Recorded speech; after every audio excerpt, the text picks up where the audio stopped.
एक गांव में एक किसान रहता था। उसका गांव के बाहर एक छोटा सा खेत था। एक बार फसल बोने के कुछ दिनों बाद उसके खेतों में चिड़िया ने घोंसला बना दिया। कुछ समय बीता तो चिड़िया ने वहां 2 अंडे भी दिए। उन अंडों में से 2 छोटे छोटे बच्चे निकल आए। वे बड़े मजे से उस खेत में अपना जीवन गुजारने लगे। कुछ महीनों बाद फसल कटाई का समय आ गया। गांव के सभी किसानों ने अपने खेतों की फसल की कटाई में लग गए। अब चिड़िया और उसके बच्चों का वह खेत छोड़कर नए स्थान पर जाने का समय आ गया था।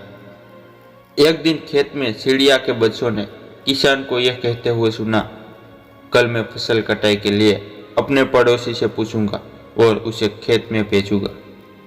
यह सुनकर चिड़िया के बच्चे परेशान हो गए। उस समय चिड़िया कहीं बाहर गई हुई थी। जब वो वापस लौटी तो बच्चे ने उसे किसान की बात बताई। माँ, आज हमारा यहाँ अंतिम दिन है। रात में हमें दूसरे स्थान के लिए यहाँ से निकलना होगा। चिड़िया ने उत्तर दिया, इतनी जल्दी नहीं बच्चों, मुझे नहीं लगता कि कल खेत में फसल की कटाई होगी। चिड़िया की कही हुई बात सही साबित हुई। दूसरे दिन किसान का कोई पड़ोसी खेत में आया ही नहीं और फसल की कटाई न हो पाई। शाम को किसान खेत में आया और खेत को जैसा का तैसा देख बुदबुदाने लगा कि ये पड़ोसी तो नहीं आए। ऐसा करता हूँ, कल मैं अपने किसी रिश्तेदार को भेज देता हूँ। चिड़िया के बच्चों ने फिर से किसान की बात सुन ली और परेशान हो गए।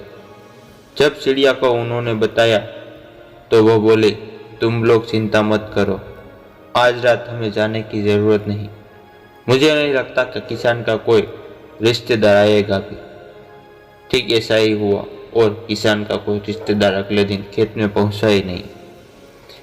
चिड़िया के बच्चे हैरान थे कि उनकी माँ की हर बात सही साबित हो रही थी।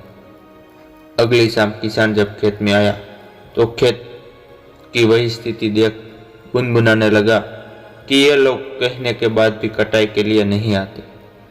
कल मैं खुद आकर फसल की कटाई शुरू कर दूंगा।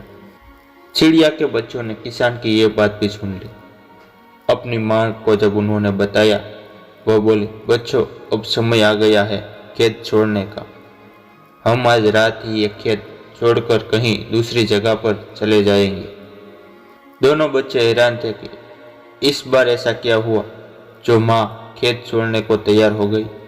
उन्होंने पूछा तो चिड़िया बोली, बच्चों, पिछली 2 बार किसान कटाई के लिए दूसरों पर निर्भर था।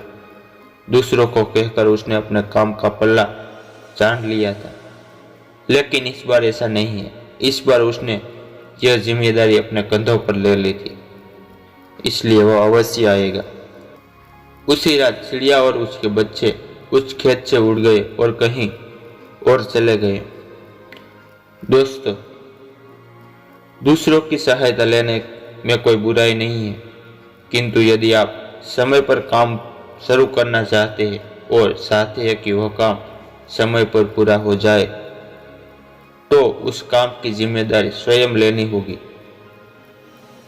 दूसरे भी मदद उसी की करते हैं जो अपनी मदद खुद करते हैं।